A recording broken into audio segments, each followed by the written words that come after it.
हा सत्संग संत रामपालजी महाराजांचा असून मराठी भाषिक भक्त समाजास सहज समजावे म्हणून हिंदी भाषेतून मराठी भाषेत रूपांतरित करण्यात आलेला आहे.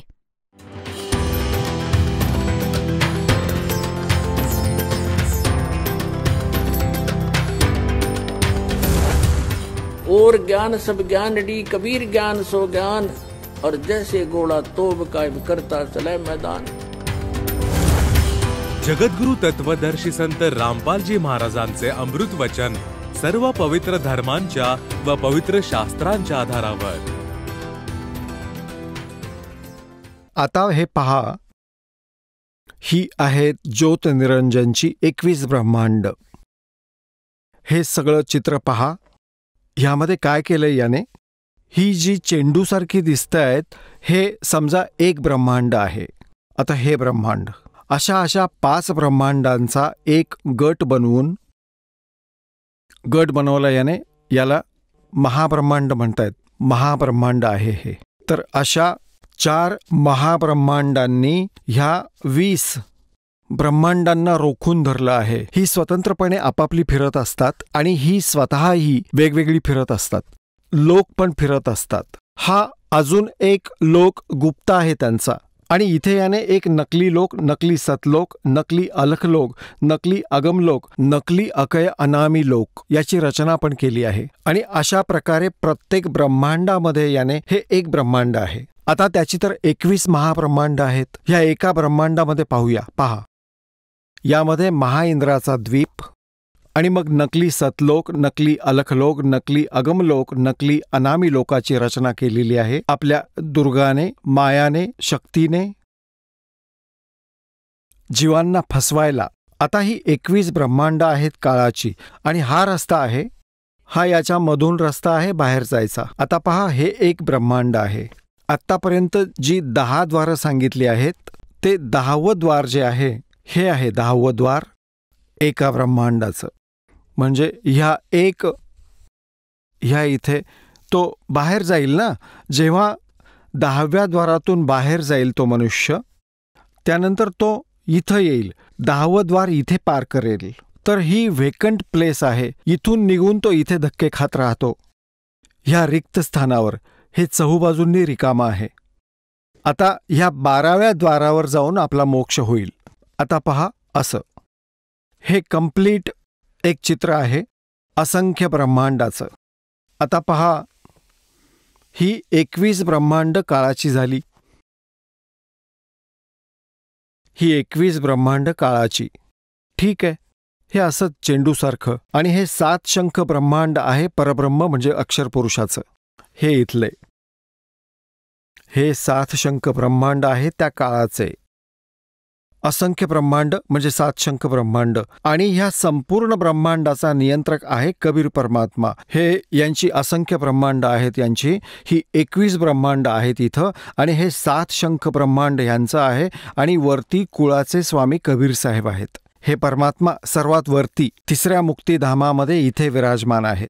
आता इथे पहा, जसं एका ब्रह्मांडामध्ये हे 21 ब्रह्मांडाचं चित्र पहा इथं. आता 10वं द्वार तर ब्रह्मांडामध्येच असतं, बाहेर नाही जात. ते एका ब्रह्मांडातच राहतं. आता परमात्म्याच्या त्या मंत्रामुळे आपण बाहेर जाऊ. आता ही 21 ब्रह्मांड आहेत. आता इथून जसं 11वं ह्या इथे आहे ते हे आहे 11वं द्वार. आणि 10वं द्वार तर ब्रह्मांडामध्येच आहे. आणि इथून निघून हा प्राणी हे 11वं द्वार आहे. आता याला पाहूया. इथे या, हे 10वं द्वार. आणि मग याच्या पुढे 11वं द्वार पार करून आपण इथे 7 शंख ब्रह्मांड जी याची आहेत परब्रह्मची तिथे प्रवेश करतो. आणि मग हे 12वं द्वार आहे जे सतलोकामध्ये जाऊन उघडतं. म्हणजे ह्या परब्रह्मची 7 शंख ब्रह्मांड पार करून 12वं द्वार पार करून आपण सतलोकामध्ये जातो. आता हे 10वं द्वार असा रट्टा लावून ठेवलाय. आणि एक कबीरपंथी आहे जम्मूमध्ये, त्याची तर ॲक्टिंग वेगळीच आहे. तो म्हणतो 11वी खिडकी मिळाली, 11वी खिडकी. आजपर्यंत कोणालाही माहिती नाही. म्हणे 11वं द्वार मिळालं. कबीर सागरमध्ये जर तुला 11वं द्वार मिळालं तर कबीर सागर मधूनच प्राप्त झालं, बाहेरून कुठून मिळालं? ह्यामध्ये 12वं द्वार लिहिलंय कबीर परमेश्वरांनी. द्वादश दर बसे मोरा बालम, तहा वहा ध्यान लगावे. आणि आदरणीय गरीबदास साहेबजींनी म्हटलंय, असंख्य जन्म तन मृत्या होगे, जीवित क्यों ना मर्या रे, और द्वादश मध्य महल मठ बोरे, भौर न दे धरे रे. त्या 12व्या द्वाराला पार करून गेलात की तिथे तो परमात्मा आहे. इथे आल्यावर परत देह मिळत नाही, परत जन्म मृत्यू मिळत नाही. आणि त्यासाठी सतनाम सत्य नावाच्या 2 अक्षरांच्या नावाच्या जपामुळे जाता येईल. आता आपण परत येऊया त्याच प्रसंगाकडे की आत्तापर्यंत आता आपण काय करू? इथे ओम मंत्राचा जप देऊया ह्या काळाला. याने म्हटलं आहे की सर्व धर्मान परित्यज्य माम. याचा अर्थ असा होतो 18व्या अध्यायात 66व्या श्लोकामध्ये की माझ्या स्तराचे ओम नावाचा यज्ञ तुम्ही करता, हवन यज्ञ आदी ह्या सर्व धार्मिक अनुष्ठानांची कमाई मला द्या. मग तू त्या सर्वशक्तिमान, त्या एकम ज्याच्यासारखा दुसरा नाही त्याला शरण जा. आणि हे म्हणतायत की आम्हाला शरण या.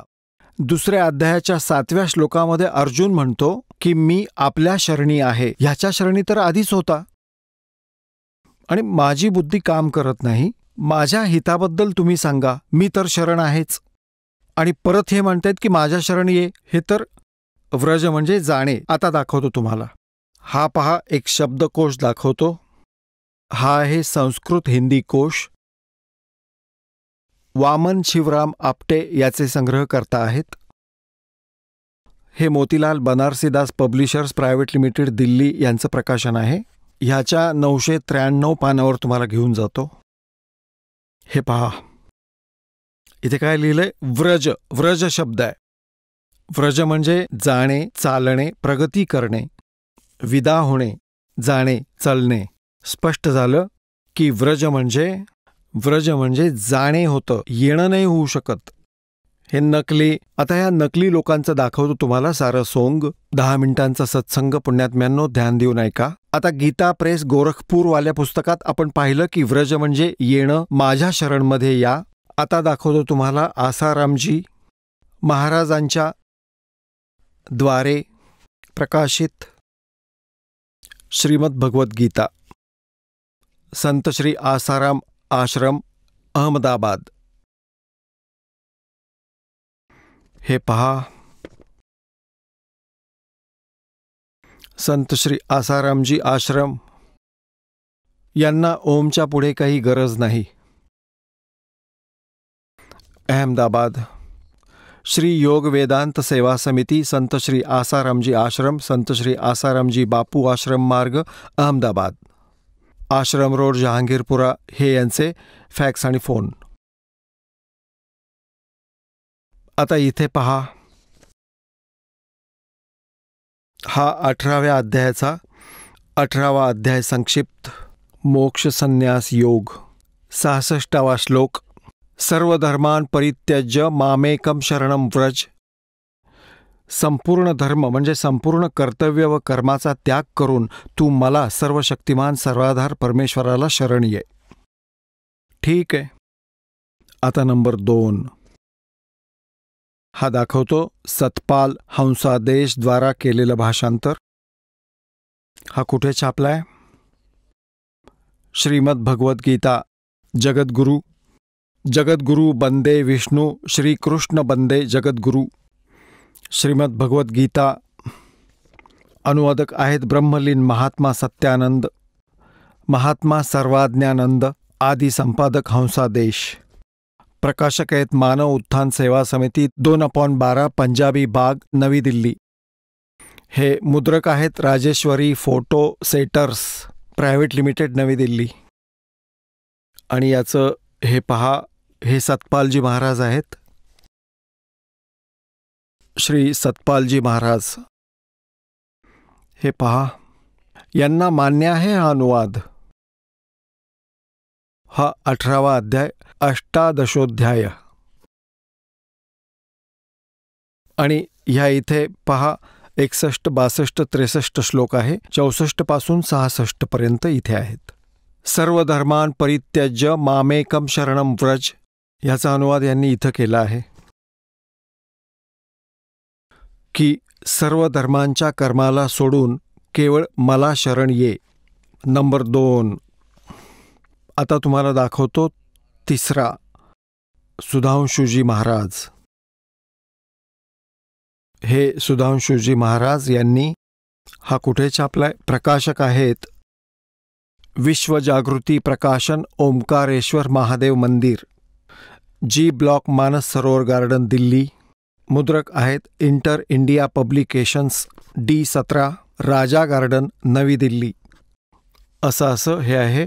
आता ह्याचा 18वा श्लोक मी तुम्हाला दाखवतो. हा 18वा अध्याय मोक्ष संन्यास योग, 66वा, 18व्या अध्यायाचा 66वा श्लोक. सर्व धर्मान परित्यज्य मामेकम शरणम व्रज. संपूर्ण धर्माचा आश्रय सोडून तू केवळ मला शरण ये. ठीक आहे. 3. आता चौथा दाखवतो आपल्याला. आता पहा, हा किती मोठा अनुवाद केलाय. ह्याचा अनुवाद पाहून तुम्ही चकित व्हाल. साधक संजीवनी नाव आहे याचं. टीका, श्रीमद भगवद्गीतेची टीका श्री राम सुखदासजींनी लिहिली आहे. श्रीमद भगवद्गीता, स्वामी राम सुखदासजी.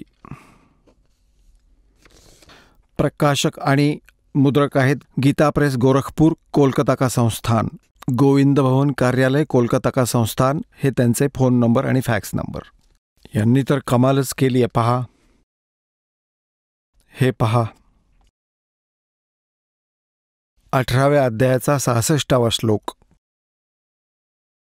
हा आहे 66वा श्लोक. सर्व धर्मान परित्यज्य मामेकम शरणम व्रज, अहम त्वा सर्व पापेभ्यो मोक्षयिष्यामि मा शुच. काय अनुवाद केला यांनी पहा. संपूर्ण धर्माचा आश्रय सोडून तू केवळ मला शरण ये. ठीक आहे. आणि या अज्ञानाला अजून अज्ञानी बनवण्यासाठी किती कागद वाया घालवले याने. आता पहा, 1200 पासून सुरू होतो हा 18व्या अध्यायाचा 66वा श्लोक. आणि या दाखवतो तुम्हाला. कुठे गेला बरं हा? इथे आला. हा पहा,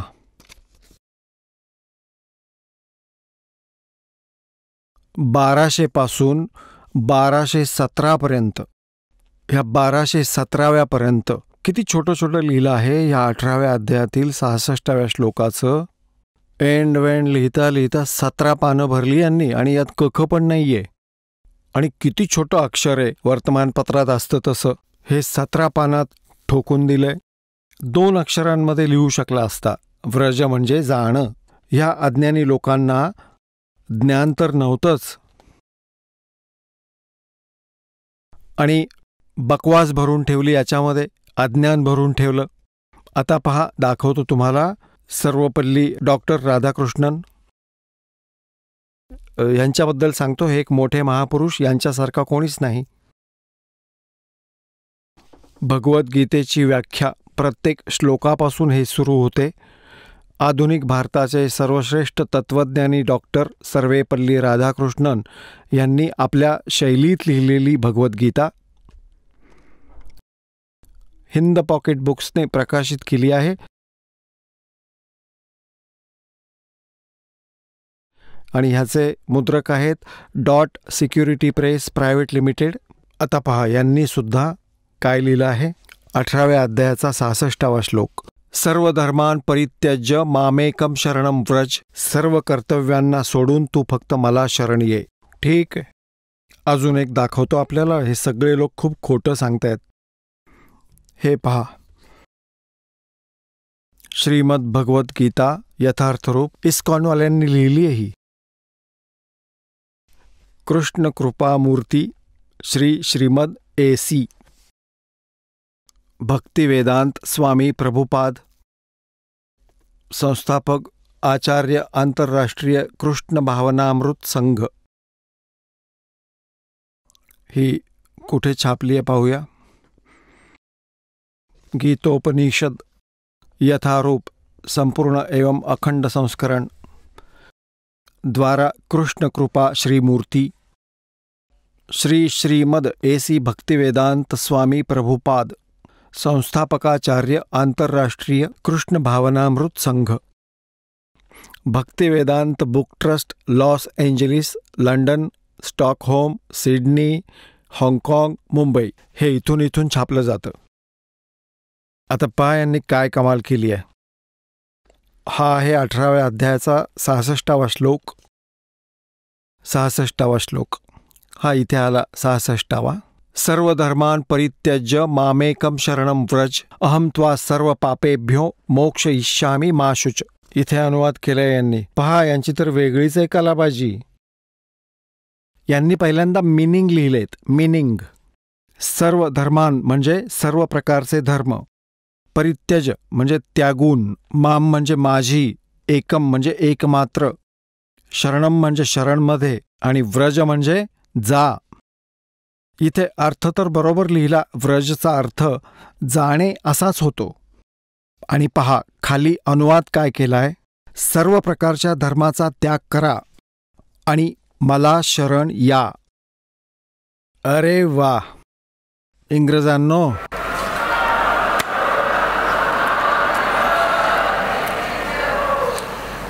अंग्रेजो हे असे विद्वान पुरुष काही माहीत नाही आणि महर्षी आचार्य शंकराचार्य म्हणवतायत स्वतःला. तुम्हाला अजून एक दाखवतो कलियुगातल्या महर्षींनी ह्या शंकेचं कसं समाधान केलं आहे. हे पाहून तर तुमचं काळीजच फाटेल. कसा विद्वान होता महर्षी दयानंद. दाखवतो. हे आहे एक पुस्तक, महर्षी दयानंद सरस्वती का जीवनचरित्र. याचे लेखक आहेत अमर शहीद पंडित लेखराम द्वारा संकलित प्रामाणिक उर्दू भाषा का आर्य भाषा में अनुवाद.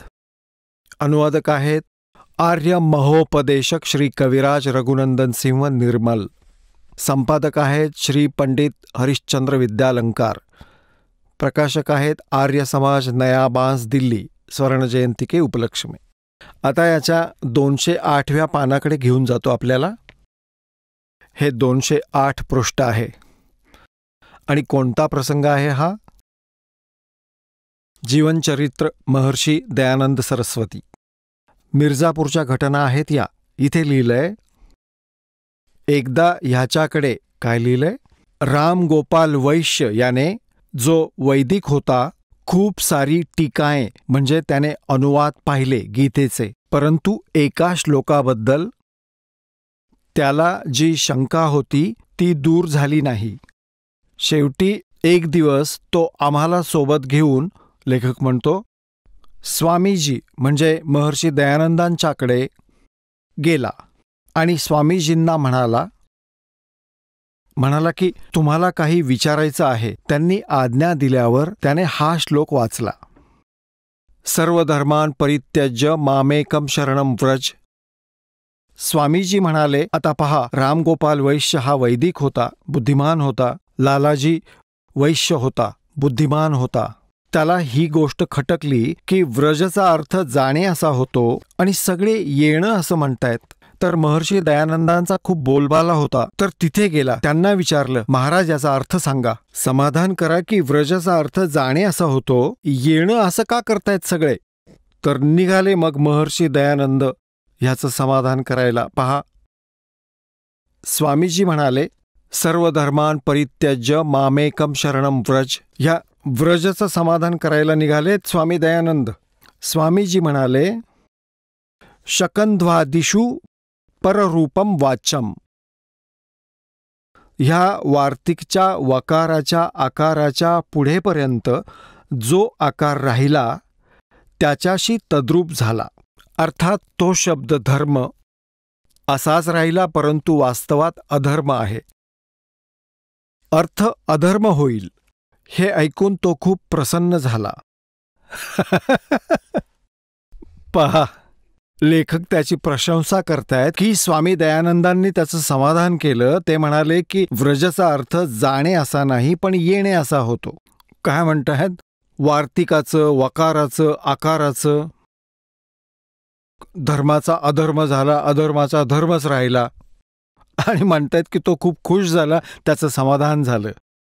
काय खाक समाधान केलं? परत पहा, स्वामीजी म्हणाले शकंध्वा दिशू पररूपम वाच्यम. जे मुद्द्याचं बोलायचं होतं ते बोललेच नाहीत, पण ते सिकलीव सुरू केली. ह्या प्रकारे ह्या वार्तिकाच्या वकाराच्या आकाराच्या पुढेपर्यंत अधर्म सधर्म, आणि म्हणतात की खूप खुश झाला त्यांच्यावरती, ज्याने तो खूप प्रसन्न झाला. कोण? हा गोपाळ, राम गोपाळ वैश्य, त्याचं समाधान झालं म्हणे. ठीक आहे बाबा, ते महर्षी होते, श्रद्धाळू म्हणाले की आमच्या बुद्धीपलीकडची गोष्ट आहे, पण व्रजचा अर्थ तर जाणे असा होतो. हे स्पष्ट आहे. इंग्रजीमध्ये गोचा अर्थ जाणे असा होतो, तसं हे काय कखार वाखार सगळी बकवास केली आहे. हे महर्षी दयानंदांचं समाधान.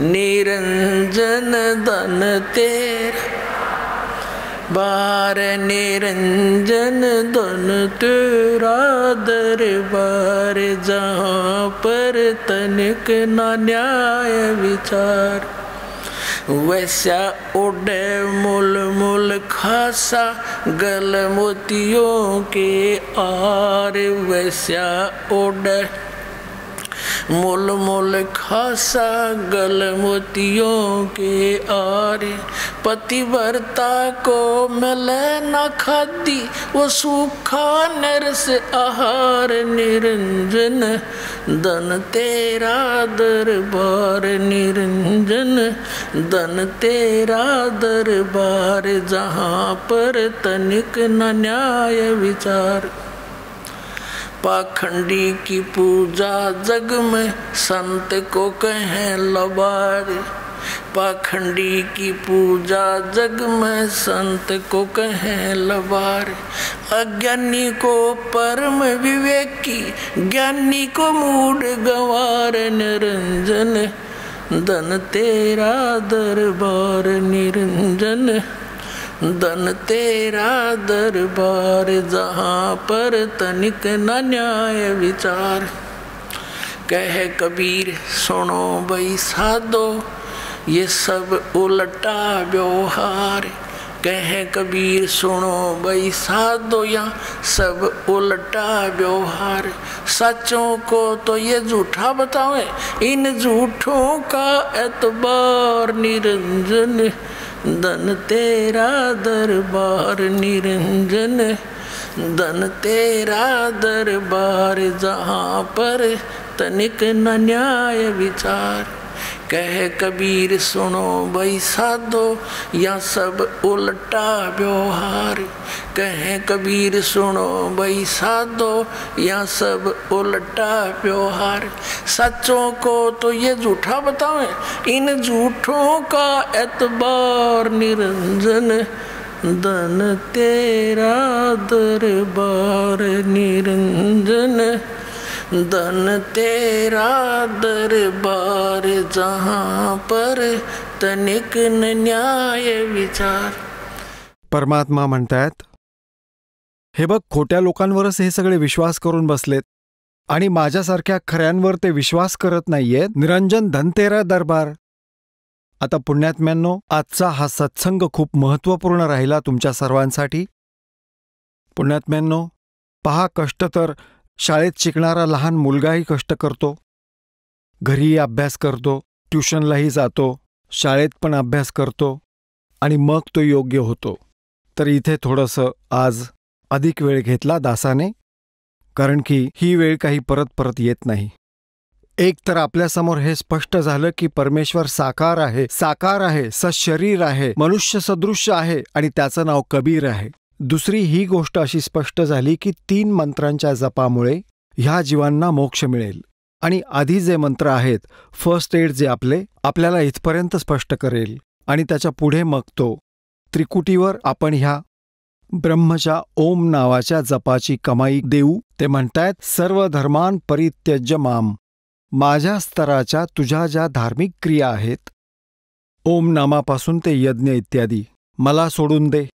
मग एकम शरणम व्रज, कारण की आपण ह्या ओम नावाचं आणि यज्ञाचं फळ स्वर्गात महास्वर्गात खात राहिलो. आता नाही खर्च करणार आम्ही आमच्या पुंजीला, देऊन टाकू त्याला आणि सोड आम्हाला, कर अकाउंट क्लिअर.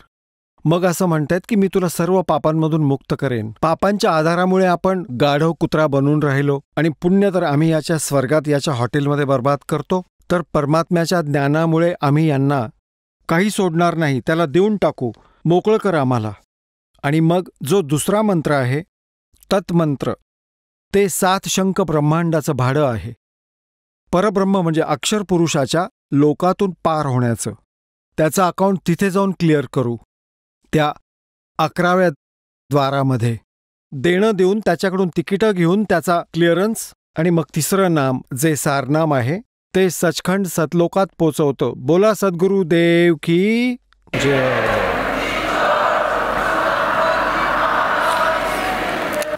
परमपिता परमात्मा पूर्ण ब्रह्म, सर्व सृष्टी रचनहार कबीर देव कबीर साहेब हे आपले जनक आहेत, आपले पिता आहेत. हे अनंत करोड ब्रह्मांडाचे रचयिता आहेत. सर्व प्राण्यांचे हे जनक आहेत, उत्पत्तीकर्ता आहेत. पुण्यात्म्यांनो, आजचा हा तो शुभ दिन आहे ज्या दिवशी परमात्मा स्वतः ह्या कलियुगामध्ये सतलोकामधून चालत आले आणि आपल्याला आपल्या मूळ घराचं ज्ञान दिलं. त्या परमेश्वराने येऊन 600 वर्षांपूर्वी आम्हाला स्मरण दिलं होतं की चला कि चल हंसा सतलोक हमारे और छोड़ दो यूं संसारा हो. इस संसार का काल है राजा, इसने माया जाल पसाऱ्या हो. तुम्ही इथले राहणारे नाही आहात, तुम्ही सतलोकात राहत होतात. तिथे तुम्हाला कुठलाच त्रास नव्हता, कुठल्याही प्रकारचा कुठला रोग नव्हता, कुठलं टेन्शन नव्हतं. सगळी सुख उपलब्ध होती. त्याला तुम्ही तुमच्या चुकीनं सोडून आलात आणि परत जाण्याची रीतही परमेश्वराने स्वतः येऊन सांगितली. जर त्या परमात्म्याने आपल्यावर कृपा केली नसती, दया दाखवली नसती, तर पुण्यात्म्यांनो, ज्या लोकामध्ये आपण राहत आहोत याला तर परमात्म्याने कसाई म्हटलं आहे की काल कसाई हासत है, सर्व लोक को खाए. अंकुश निर्गुण नाम का ये सद्गुरु दर पकड्या जाए. आता इथे तुम्ही पाहता, कोणतीही क्रिया अशी नाहीये ज्याची प्राकृतिक दया आपल्यावर होईल. कुठे प्रवास करत आहोत पायी आणि वरून एकदम पाऊस सुरू होतो, मोठमोठ्या गारा पडू लागतात. कुठे लागतं, डोकं फुटतं, डोळा फुटतो, पाय तुटतो, पटापट पटापट पूर येतो. कितीही मारा, काही फरक पडत नाही. दुर्घटनेत आपण पहा तर हा कसा लोक आहे जिथे आपण डोळे बंद करून बसलोत. त्या परमात्म्याने येऊन आपले डोळे उघडले. हा प्रयत्न परमात्म्याने 600 वर्षांपूर्वी केला होता की ही मुलं मला ओळखतील आणि सदा सर्वदा सुखी करू यांना सतलोक घेऊन जाईन जिथून हे आले आहेत. परंतु त्यावेळी आपण सुशिक्षित नव्हतो आणि जे आपले धर्मगुरू शिक्षित होते त्यांना अध्यात्मज्ञान नव्हतं. ते संस्कृत भाषा अवश्य जाणत होते, पण सद्ग्रंथांचं ज्ञान त्यांना नव्हतं. ज्या कारणाने ते कालप्रेरणेने लोकवेदाच्या आधाराने परमात्म्याचा विरोध करत राहिले आणि आम्हाला भ्रमित करीत राहिले, आमच्या पूर्वजांना, की हा विणकर, हा जुलाहा, कबीर हे अशिक्षित आहेत आणि त्या काळी फक्त ब्राह्मण वर्गच संस्कृत ग्रहण करीत असे आणि ब्राह्मणच शिक्षक सुद्धा असत आणि फक्त ब्राह्मणांनाच शिकवायचे. अन्य कुठल्या जातीवाल्यांना शिकवत नव्हते, क्षुद्रांना तर जवळसुद्धा येऊ देत नव्हते. तर परमात्म्याच्या या ज्ञानाला त्यांनी अशा प्रकारे आमच्यापासून दूर ठेवलं की कबीरजी जे आहेत ते शिक्षित नाही आहेत, ते सद्ग्रंथांशी परिचित नाही आहेत. यांना काय माहीत त्या गूढ रहस्यांना? हा तर अशीच बकवास करतोय. हे तर अज्ञानी आहेत.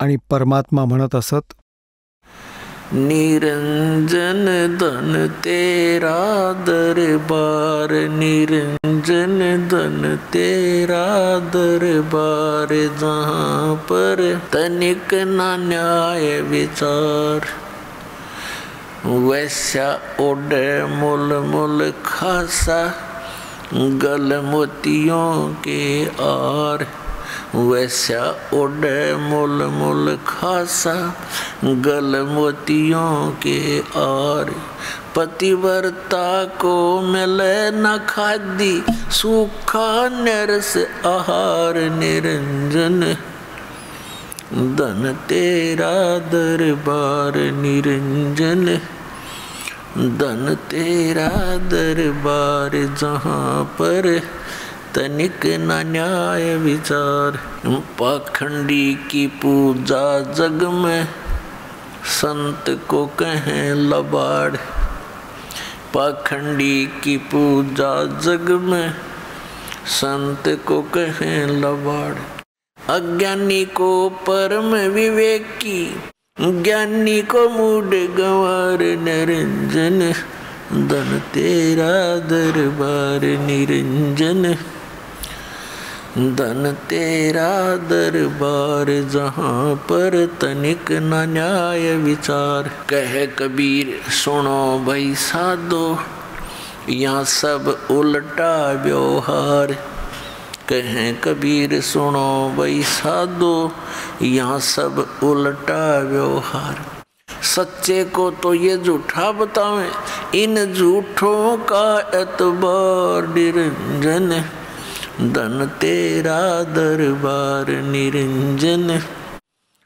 धन तेरा दरबार, जहाँ पर तनिक न न्याय विचार, कहे कबीर सुनो भाई साधो, यहाँ सब उल्टा व्यवहार, कहे कबीर सुनो भाई साधो, यहाँ सब उल्टा व्यवहार, सच्चे को तो ये झूठा बतावें, इन झूठों का एतबार, निरंजन धन तेरा दरबार, निरंजन धन तेरा दरबार, जहाँ पर तनिक ना न्याय विचार. आता पुण्यात्म्यांनो, परमात्मा म्हणत असत, इथं सगळी उलटी कामं ह्या काळाच्या लोकात.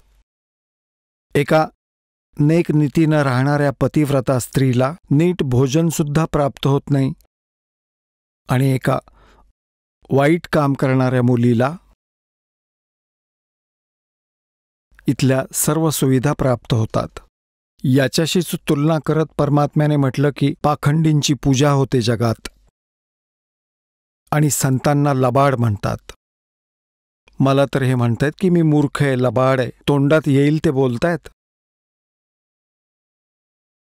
आणि अज्ञानींना परमविवेकी मंडलेश्वर आचार्य महर्षी यांना कखही माहीत नाही अध्यात्म मार्गाचा. आणि परमात्मा तेच ज्ञान आज जे आमच्या सद्ग्रंथांमध्ये आहे 600 वर्षांपूर्वी सांगत असत. तर पुण्यात्म्यांनो, आजचा तो शुभ दिवस आहे ज्या दिवशी परमात्म्याने आमच्यावर कृपा केली. कारण आपल्या लोकांसाठी आपलेच दुःखी होतात. पुण्यात्म्यांनो, जेव्हा आपण ह्या तत्वज्ञानाशी परिचित व्हाल, आपल्या डोळ्यातील अश्रू सुकणार नाहीत. त्या परमपित्याच्या त्या प्रयत्नांना पाहून, ज्याने आमच्यासाठी किती कष्ट घेतले आणि कशा प्रकारे चांगलं वाईट म्हणवलं आमच्यासाठी. आता जसं जेव्हा परमात्मा आले ह्या कलियुगामध्ये, हे तत्वज्ञान सांगत असत, हे अज्ञानी लोक सांगत असत की हा तर लफंग आहे, हा निरुपयोगी माणूस आहे याचं म्हणणं ऐकू नका. कुणी दगड मारत असे, खूप वाईट हाल केले परमात्म्याचे, तर पुण्यात्म्यांनो, तो परमात्मा म्हणतो की मैं रोवत हूं सृष्टि को और सृष्टि रोए मोहे, और कहे कबीर हमारे वियोग को अब समज न सकता कोई. माझ्या आत्म्यांना तू इतकं अज्ञानी बनवलंस, नकली संतांकडून उलटे पाठ पडवून. भगवान निराकार आहे. ब्रह्मा, विष्णू, शिवजी ह्या समर्थ शक्ती आहेत. ह्या देवतांची पूजा करा, मंदिरं बांधा, यांच्या मूर्तींची पूजा करा, व्रत ठेवा, अशा सगळ्या उलट्या गोष्टी सांगितल्या. सद्ग्रंथांचं विपरीत ज्ञान दिलं आणि परमात्मा सच्चाई सांगत त्यांचे दुश्मन तयार केले. तर आज तो शुभ दिवस आहे पुण्यात्म्यांनो, ज्या दिवशी परमात्मा सतलोक जिथे ते राहतात साकार रूपाने, तिथून चालत आले. काल रात्रीच्या सत्संगात आपल्याला खूप महत्त्वपूर्ण जाणकारी प्राप्त झाली. नंबर 1 तर ही की परमात्मा साकार आहेत, नर आकार आहेत आणि ते सतलोकात वरती अंतिम स्थानावर म्हणजे सुन शिखरावर तिथं ते विराजमान आहेत. कुठून कुठून आपल्याला पुरावे मिळाले. पवित्र बायबल, पवित्र कुराण शरीफ, पवित्र 4ही वेद आणि पवित्र गुरु नानक देवजींच्या चरित्रातून सर्वातून हेच समजलं की परमात्मा सतलोकात राहतो, साकार आहे, तख्तावर विराजमान आहे, तो सशरीर आहे, त्याचं नाव कबीर आहे. आणि तेच परमात्मा सतलोकातून चालत येऊन 120 वर्ष बनारसमध्ये भारतवर्षात पवित्र काशी शहरात ते एक विणकराचं काम करत राहिले आणि आपल्या तत्वज्ञानाचाही प्रचार करीत राहिले. तर त्या काळी आदरणीय नानकसाहेबजींना परमात्मा भेटले, सचखंडात घेऊन गेले, परत आणून सोडलं. मग त्यांना सांगितलं की मी काशीमध्ये राहत आहे, तिथे या, मी तुम्हाला सतनाम देईन. जेव्हा त्यांनी काशीला जाऊन पाहिलं, एका विणकराच्या रूपात म्हणाले होते, भाई सूरत मुलुक की वेश, ए ठगवाडा ठग्गी देश, खरा सियाणा भोवता भारी धाणक रूप राहा करतार. तर पुण्यात्म्यांनो, ज्या महापुरुषांना ते परमात्मा भेटले, आदरणीय गरीबदास साहेबजी, गाव छोडाणी, जिल्हा जर्जर,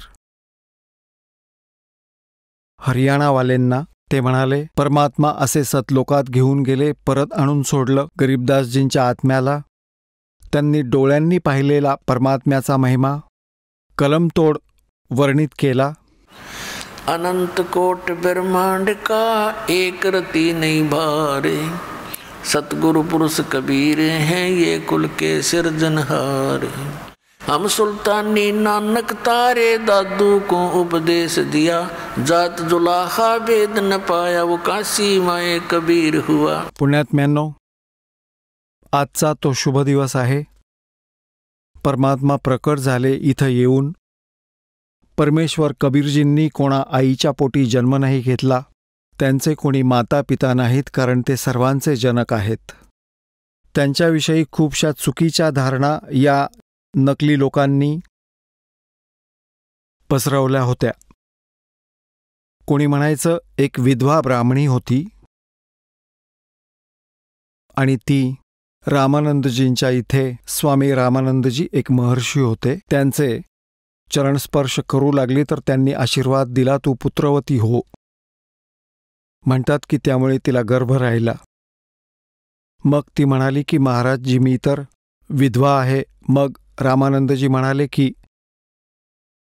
मी तर आशीर्वाद दिला. ही काय गोष्ट होती. बाष्कळ बडबड केली त्यांनी. अरे ती मुलगी कोण होती, तिच्या आईचा, वडिलांचा काही ठिकाणा तर सांगा, काही इतिहास तर दाखवा, आणि याचे 100 पुरावे देतो हा दास त्या परमात्म्याच्या सशरीर प्रकट होण्याचे. आदरणीय गरीबदास साहेबजींनी जसं तुलसीदासजींनी रामायण लिहिलं, लाखो वर्षांपूर्वीच्या घटना कलियुगामध्ये चौपाईच्या माध्यमातून हिंदी भाषेमध्ये, आणि त्यांच्याद्वारे लिहिलेल्या गोष्टी आज सत्य मानल्या जातात, कारण की ही दिव्यदृष्टी काम करते. त्या काळातील त्या चलचित्रासारख्या सर्व घटना त्या संतांच्या समोर चित्रित होत जातात. तर ह्या दिव्यदृष्टीची सुद्धा क्षमता असते. जशी दुर्बीण असते, दूरदर्शी म्हणतात तिला, तिची क्षमता असते. काहीतून 1 किलोमीटरपर्यंतचं दिसतं, एखादीतून 100 किलोमीटरपर्यंतचं दिसू शकतं आणि काहीतून अर्ध्या किलोमीटरपर्यंतचं पण दिसू शकत नाही. तर अशी गरीबदास साहेबजींची दिव्यदृष्टी पूर्ण रेंजची होती. तर त्यांनी सांगितलं, ना सतगुरु जननी जने उनके माने बापे, पिंड ब्रह्मंड से रहित हैं जाना तीनों ताप. आपजी को आज परमात्म्याच्या प्रकट होण्याच्या प्रकट दिवसाविषयी जाणकारी देतो. एक गौरीशंकर नावाचे ब्राह्मण होते. त्यांच्या पत्नीचं नाव सरस्वती होतं आणि ते पूर्वजन्मात सुपत सुदर्शनजी वाल्मिकींचे मातापिता होते. आणि त्यांनी त्या काळात जेव्हा परमात्मा करुणामय नावाने आले होते द्वापार युगामध्ये, सुदर्शनजींनी तर उपदेश घेतला होता. हे सुदर्शनजी कोण होते? ज्यांनी पांडवांचा यज्ञ सफल केला होता, जो ना श्रीकृष्ण करू शकले, ना 33 कोटी देवतांना, ना 12 कोटी ब्राह्मणांना जमले. कारण की ते सुदर्शनजी परमात्म्याच्या ह्या यथार्थ मंत्राचा जप करणारे एकमेव भक्त होते. त्यांच्या मातापित्यांनी परमात्मा कबीरजींच्या ज्ञानाला स्वीकार केले नव्हते. त्यांचा मृत्यू झाला होता. सुदर्शनजींनी प्रार्थना केली होती, प्रभू, माझे मातापिता खूप चांगल्या आत्म्याचे आहेत. मला खूप खेद आहे की त्यांचं दुर्भाग्य आहे. परमात्म्याला ठोकरलं. हे दाता, दया करा. एखाद्या जन्मात शरण घेऊन त्यांचा उद्धार करा. तेव्हा परमात्मा म्हणाले की ठीक आहे भाई. परमेश्वर कबीरजींनी विचार केला होता की हा मुलगा आपल्या मातापित्यांच्या मोहापायी ह्याच काळात अडकून राहील. तेव्हा परमात्म्याने म्हटलं होतं की मी वचन देतो, तुझ्या मातापित्यांना पार करेन. तर मग तो निश्चिंत झाला होता. सतलोक जातेवेळी पुण्यात्म्यांनो, संसारातील कुठल्याही वस्तूसाठी जरा देखील तुमची इच्छा राहिली तर काम बिघडेल. म्हणूनच ज्ञान दिलं जातं, इथला इतिहास सांगितला जातो आणि ज्ञानाच्या माध्यमातून तुमचं मन इथून हटवलं जातं. मग भक्तीमधील शक्तीच तुमची साथ देईल. तर सुदर्शनजी सतलोकी गेले निस्संशय होऊन. तर त्या वचनाच्या आधाराने परमात्मा सुदर्शनच्या मातापितावाल्या आत्म्याच्या मागे मागेच राहिले. आणि स्वभाव या परमात्म्याचा असा की जो जन मेरी शरण है ताका हूं मैं दास, और गेल गेल लागे फिरू जब तक धरती आकाश.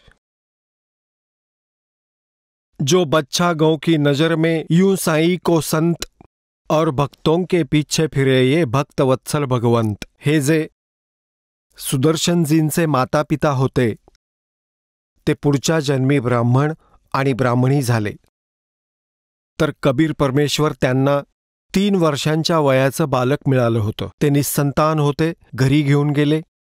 जेव्हा ते 7 वर्षांचे झाले, 4 वर्ष पर्यंत त्यांच्याबरोबर राहिले. खूप ममता वाटू लागली, मोह वाटला आणि ते म्हणू लागले की तुम्ही दीक्षा घ्या माझ्याकडून, मी परमात्मा आहे. असं म्हणताच ते टाळायचे. खूप वेळा असं झालं. जेव्हा पाहिलं की ते अजिबात ऐकायला तयार नाहीत, तर अंतर्ध्यान झाले परमात्मा. त्यानंतर त्यांच्या डोळ्यासमोरून अंतर्धान पावले, समोरून एकदम गायब झाले. तेव्हा त्यांची इतकी जबरदस्त तडफ बनली. काहीतरी पुत्रमोह, पुत्राबाबतचा मोह होता त्यांच्यात. 4 वर्ष मूल बरोबर राहिलं आणि मग त्याच्या तडफेमध्येच त्यांच्या जीवनाचा अंत झाला. त्या परमात्म्याने त्यांचे कर्म बनवले. पुढचा जन्म पुन्हा त्यांचा ब्राह्मण आणि ब्राह्मणीचा झाला. तर त्यावेळीही परमात्मा त्यांना मिळाले. 3रा जन्मही त्यांचा परत ब्राह्मण आणि ब्राह्मणीचा झाला. ज्या विषयी हा दास आता तुम्हाला सांगणार आहे, त्यांचं गौरीशंकर नाम होतं पुरुषाचं, सरस्वती नाव होतं त्याच्या पत्नीचं. हे दोघेही भगवान शिवचे उपासक होते. खूप सच्चे आणि चांगले श्रद्धाळू होते. हे अन्य ब्राह्मणांप्रमाणे कोणाची दिशाभूल करत नसत. हे फक्त कथा सांगत शिवपुराणातील भगवान शिवजींचे कट्टर पुजारी होते. कथा सांगून जो पैसा मिळत होता त्यातून ते आपला निर्वाह करत असत. आणि काशीमध्ये एक खूप ते चर्चेचा विषय बनले होते की खूप छान कथा सांगतात, निस्वार्थीपणे करतात, पैसे घेत नाहीत, आणि जी दक्षिणा यायची त्यातून आपल्या भोजना बाकीची भंडारा करत असत, दान करत असत. यामुळे त्यांचं खूप जास्त प्रेस्टीज बनलं होतं. मुसलमानांनी पाहिलं की हा गौरीशंकर हिंदू धर्माचा सगळ्यात जास्त प्रसार करतो आहे. त्या उपर त्यांना हे पण माहीत होतं की जे अन्य ब्राह्मण होते, जे गुरुपदावर होते, जे लोकांना फसवत होते म्हणजे लोकांची दिशाभूल करून गुरुपदी बसले होते. कोणी श्राद्ध करत होते, कोणी कर्मकांड करत होते, कोणी पिंड पाडत होते, तर ते गौरीशंकरचा द्वेष करत असत. ही गोष्ट मुसलमानांना माहिती होती. तर मुसलमानांनी जबरदस्तीने त्या गौरीशंकर आणि सरस्वतीच्या घरी आपलं उष्ट पाणी शिंपडून ठेवलं, सगळ्या कपड्या लत्त्यांवर, सगळीकडे आवाज करून, आणि त्यांच्या तोंडातही जबरदस्तीने घातलं. जे दुसरे ब्राह्मण गुरु होते, गुरुपदावरचे ब्राह्मण होते, ते इतर ब्राह्मणांशी मिसळत नव्हते. जे ब्राह्मण गुरुपदावर होते त्यांना हे समजल्यावर त्यांना खूप आनंद झाला. त्यांनी सगळीकडे सांगितलं की गौरीशंकर मुसलमान बनला आहे, कथा करायचा आता त्याला अधिकार राहिलेला नाही, गंगेमध्ये आंघोळ करणार नाही, आणि त्याच्या जवळपास कोणी जायचं नाही, त्याला वाळीत टाकलं. आणि त्याचं नाव ठेवलं, गौरीशंकरचं नाव ठेवलं मुसलमानांनी नूर अली, आणि सरस्वतीचं नाव ठेवलं नियामत. त्यांना नीरू आणि नीमा म्हणू लागले शॉर्टकटमध्ये. आता त्यांच्यासमोर निर्वाहाची समस्या उभी राहिली. आधी दक्षिणा मिळत होती, वेळ जात होता, तर त्यांनी सिंपलसा साधा बिनखर्चाचा धंदा शोधला, कापड विणण्याचा. तर त्यांनी कापड विणणं सुरू केलं. कोणीतरी सल्ला दिला की 4 दंडुके काढा, आणि तयार झाला कारखाना. तर त्यांनी आपला व्यवसाय सुरू केला आणि कापड विणू लागले, म्हणून विणकर म्हणवू लागले. ही जात त्यांची जन्मजात नव्हती. हे जसं ज्यांनी कर्म केलं त्याला तसंच त्या नावाने पुकारू लागले, तर त्यांना विणकर म्हणू लागले. पण भलेही ते मुसलमान बनले असले, नमाजही पडू लागले असले, परंतु भगवान शंकरावरची श्रद्धा त्यांच्या मनातून गेलेली नव्हती. तर मग काय झालं की ही ज्येष्ठ शुद्ध पौर्णमासी, जो आज शुभ दिवस आहे, या ज्येष्ठ शुद्ध पौर्णमासीला ब्रह्ममुहूर्तावर, म्हणजे सकाळी सकाळी सूर्योदयाआधीचा 1.5 तास, त्याला ब्रह्ममुहूर्त म्हणतात. सतलोकातून चालत परमात्मा आले. आकाशातून एक प्रकाशमय पुंज, प्रकाशाचा गोळा आला.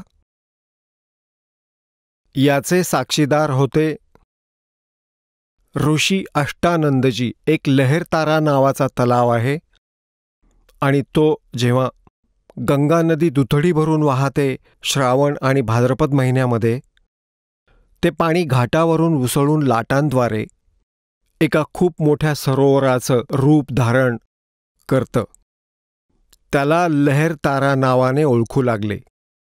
तर नीरू आणि नीमाचं, गौरीशंकर आणि सरस्वतीचं गंगा घाटावर स्नान करणं बंद करून टाकलं. तर म्हणून ते त्या लहरतारा तलावावर रोज स्नान करायला जात असत. खूप सुंदर पाणी असायचं. गंगेचं पाणी तर तसंही खराब होत नाही,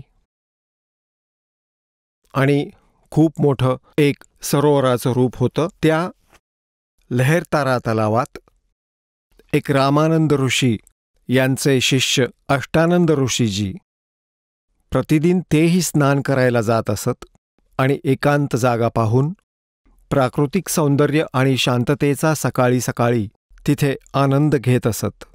काही वेळ साधना करत असत. तर ते स्नान करून साधना करायची तयारी करत असताना त्यांनी काय पाहिलं की आकाशातून एक प्रकाशाचा गोळा आला. इतका तेज प्रकाश होता की अष्टानंदांचे डोळे ते सहन करू शकले नाहीत. जसं पुण्यात्म्यांनो आपण सूर्याकडे पाहतो, सूर्याच्या प्रकाशाला चर्मदृष्टी सहन करू शकत नाही. डोळे एकदम बंद होतात. एकदम बंद झाले की सूर्याचा जो प्रकाश दिसत नाही, एक प्रतिबिंब प्रकाशरहित दिसत राहतं, त्याचा आकार दिसत राहतो. ठीक अशाच प्रकारे जेव्हा अष्टानंद ऋषींनी त्या प्रकाशाकडे पाहिलं तर त्यांचे डोळे बंद झाले. डोळे जेव्हा बंद झाले तेव्हा काय पाहिलं? एका नवजात बाळाचं रूप दिसलं, प्रकाशरहित. कारण प्रकाश तर परमात्म्याचा होताच. तर मग त्यांनी थोड्या वेळाने डोळे उघडले तर काय पाहिलं की तो प्रकाश लहेरतारा तलावात एका कोपऱ्यात जाऊन स्थिर झाला. अंधार होता. सूर्योदयापूर्वी 1.5 तास अंधार असतो. तर त्यांनी विचार केला की हे काय होतं? आपल्या जीवनात पहिल्यांदाच अशी घटना घडली आहे.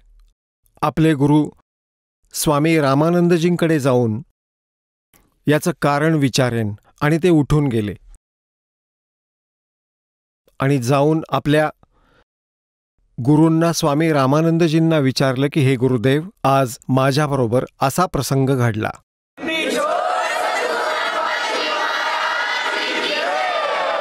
चला आता आपण त्या श्रद्धाळूंचे अनुभव जाणून घेऊया ज्यांनी जगद्गुरू तत्वदर्शी संत रामपालजी महाराज यांच्याकडून दीक्षा प्राप्त केलेली आहे, तसेच त्यांच्याद्वारे सांगितलेल्या भक्ती मार्गावर चालत आहेत. नमस्कार सतसाहेबजी. आपलं नाव? अंबर ऋषिदास वाघमारे. आपण कुठून आलात? तालुका माजलगाव, जिल्हा बीड, महाराष्ट्र. आपला व्यवसाय काय आहे? हमाली करतो मी. संत रामपालजी महाराजांची गुरुदीक्षा आपण कधी घेतली? 14 ऑगस्ट 2021. संत रामपालजी महाराजांची गुरुदीक्षा घेण्या अगोदर आपण व आपला परिवार कोणती भक्ती साधना करत होतात? मी गणपतीची पूजा करायचो, उपवास धरायचे, व्रत, चतुर्थी धरायची. पण मी हमाली करीत असल्यामुळं मी दारू पित होतो. तर दारू पिण्यामध्ये माझ्या भगतमतीने ती भक्ती सोडून दिली. मग तिथून पुढं मी पंढरपूरला गेलो. पंढरपूरच्या वारीमध्ये 2 वर्षे मी रावटी ठोकण्याची सेवा केली. तिथून सैलानी बाबाची भक्ती केली. सैलानी बाबाला बकरं कापलं, कोंबडं केलं, कापले. 5 वर्षे सेवा केली, पण काहीच नाही. तिथून महादेवाची सेवा केली. चैत्र महिन्यामध्ये शिंगणापूरला जाणे, त्याचे व्रत उपास करणे, ही सेवा केली. पुन्हा तिथं बी काही नाही. मग तुळजापूरला गेलो. तुळजापूरची परडी आणली. तिचं बकरं कापलं, कोंबडं कापलं, त्याचं काही हे केलं, पण काही आम्हाला भेटलं नाही. सर, जसं तुम्ही सांगत आहात की आपण जी महाराष्ट्रामध्ये प्रचलित भक्ती साधना आहे, देवी देवतांची पूजा करणे, व्रतवैकल्य करणे, ही भक्तिविधी आपण करत होतात. तर मला असं विचारायचं आहे की संत रामपालजी महाराजांच्या मार्गात आपण कसे आलात? मला एक जगण्याचा मार्ग पुस्तक मिळालं. मग त्या जगण्याचा मार्ग पुस्तक वाचवलं. त्याच्या आधी मी गीता वाचवली होती, ज्ञानेश्वरी वाचवली होती. म्हणताना ताबडतोब मला जगण्याचा मार्ग या पुस्तकातलं ज्ञान कळालं. ज्ञान कळाल्यावर मी म्हणलं एवढं दुःख आपल्या मागं आहेत, ही इथंच आपल्याला दीक्षा घेतल्यावर आपलं दुःख निवारण होतं आहे. मग मी लातूरला गेलो आणि लातूरहून मी फोन लावला तर तो फोन लागला हरियाणाला. मग हरियाणाहून मला नंबर पाठवला लातूरच्या नामदान केंद्राचा.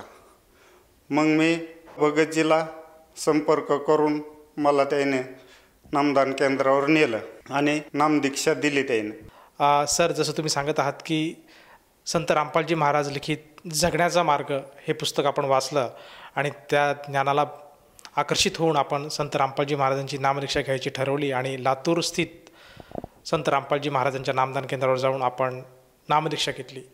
जेव्हा आपण संत रामपालजी महाराजांच्या संपर्कात आलात, त्यांची गुरुदीक्षा घेतली, त्यानंतर आपल्याला आपल्या जीवनामध्ये काय काय चेंजेस आढळले? म्हणजे आमच्या पत्नीचं तिच्या अंगात सगळी आग होती, हाडं ठणकत होते. काही केल्यानं डॉक्टराकडे गेल्यानं राहत नव्हतं, कुठंच काही केल्यानं राहत नव्हतं. पण मी दीक्षा घेऊन आलो त्याच रात्रीला तिचं पूर्ण दुःख हरण झालं. आणि ती पण म्हणली मला सकाळीच नामदीक्षा घ्यायची, तुम्ही चला. तर ते बीडला जाऊन दुसऱ्याच दिवशी 15 ऑगस्टच्या दिवशी तिनं नामदीक्षा घेतली आमच्या पत्नीने. सर, या व्यतिरिक्त आणखीन काही लाभ प्राप्त झालेत का? हो, आता सगळं दुःख आपले निवारण झालेले आहेत, काही आपल्याला अडचण नाही. सर, जसं तुम्ही सांगत होतात की आपल्याला व्यसन होतं, तर ते व्यसन आज संत रामपालजी महाराजांच्या शरणात आल्यानंतर सुटलं का? हा, सगळं व्यसन सुटलं. दारू सुटली, ते बिडी तंबाखू वगैरे काहीच हे व्यसन राहिलेलं नाही. मी व्यसनमुक्त झालेलो आहे. सर, याच्या अगोदर आपण ह्या व्यसनापासून मुक्त होण्यासाठी काही प्रयत्न केले होते का? लय प्रयत्न केले मी त्याच्यासाठी. अर्थसहित ज्ञानेश्वरी आणली. मी म्हणे ही वाचल्यावर तरी माझं हे व्यसन सुटेल, दारू सुटल आणि घरातला क्लब बंद होईल. पण नाही झाला. शेवटी संत रामपालजी महाराजाच्या ह्या जगण्याचा मार्ग पुस्तक वाचविल्यापासूनच माझं सगळं काय ते चांगलं झालं. सर, जसं तुम्ही सांगत आहात की संत रामपालजी महाराजांच्या दयेमुळे आज आपण व्यसनमुक्त झाला आहात आणि घरामध्ये आज सुख शांतीचं वातावरण आहे. तर अशा ह्या आपल्या अनुभवातून आपण इतर जे आज श्रद्धाळू आपल्या दुःखापासून मुक्तता पाहत आहेत त्या सर्वांना काय संबोधन कराल? मी हेच प्रार्थना करतो की हे तंबाखू हे सगळे व्यसनं सुटल्या जातात. भक्तीत रामपालजी महाराजाच्या भक्तीत येऊन नामदीक्षा घ्यावा आणि आपल्या जीवनाचं कल्याण करून घ्यावं. सर, जसं तुम्ही आज साधकांना हाक देत आहेत की आपण संत रामपालजी महाराजांची जे ज्ञान आहे हे समजून घेतलं पाहिजे आणि त्यांच्या भक्तिविधीत येऊन आपल्या जीवनाचं कल्याण करायला हवं, तर ह्या अनुषंगाने जर एखाद्या साधकाला जाणवत असेल की आपण सुद्धा संत रामपालजी महाराजांची नामदीक्षा घ्यावी, तर तो साधक संत रामपालजी महाराजांची नामदीक्षा कशी घेऊ शकेल? आपल्या टीव्हीवर संत संघ येतात संत रामपालजी महाराजाचे, तर तिथं टीव्हीवर नंबर येतात. त्या नंबरवर फोन करून आपण नामदीक्षा घेऊ शकता. सर, जसं तुम्ही सांगत आहात की आज विविध चॅनलवर संत रामपालजी महाराजांचे सत्संग येतात आणि सत्संगाद्वारे चालत असताना टी व्ही चॅनल्सवर काही मोबाईल नंबर फ्लॅश होतात. त्या मोबाईल नंबरवर साधकाने जर संपर्क साधला तर त्याला जवळच्या नामदान केंद्राची माहिती मिळेल आणि तेथे जाऊन तो साधक संत रामपालजी महाराजांची गुरुदीक्षा घेऊ शकेल. तर मला असं विचारायचं आहे प्रामुख्याने की ह्या भक्तिविधीसाठी त्या साधकाला त्या नामदान केंद्रावर जाऊन किती पैसे मोजावे लागतात? तिथे नामदान केंद्रावर एकही पैसा लागत नाही. निःशुल्क नामदीक्षा भेटते. तिथे उलटं आपल्याला साहित्य मिळतं, पुस्तक मिळतं, त्यांचं जे आपल्याला पूजेचं सामान आहे ते सगळं विनामूल्य दिल्या जातं, फ्री दिल्या जाते. धन्यवाद. सतसाहेब.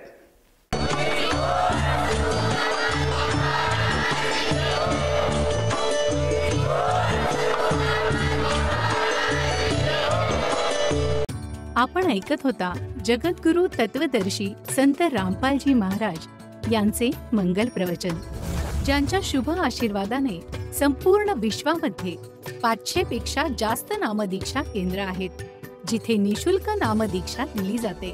निशुल्क नामदीक्षा प्राप्त करण्यासाठी आणि अधिक माहितीसाठी संपर्क करा 7030303951 7030303952. अद्वितीय आध्यात्मिक ज्ञान वाचण्यासाठी, पाहण्यासाठी आणि ऐकण्यासाठी संत रामपालजी महाराज ॲप अवश्य डाउनलोड करा किंवा आमची वेबसाईट www.jagadgururampalji.org वर विजिट करा. आम्हाला सोशल मीडियावर फॉलो करा. सर्व पवित्र धर्मांच्या पवित्र शास्त्रांवर आधारित प्रमाणित अनमोल पुस्तक ज्ञानगंगा किंवा जगण्याचा मार्ग यापैकी कोणतेही एक पुस्तक निशुल्क मागवण्यासाठी आपण आम्हाला आपले पूर्ण नाव, पूर्ण पत्ता, पिनकोड आणि फोन नंबर सह लिहून 7030303951 किंवा 7030303952 या नंबरवर SMS करू शकता. किंवा 7030303950 या नंबरवर व्हॉट्सअप देखील करू शकता.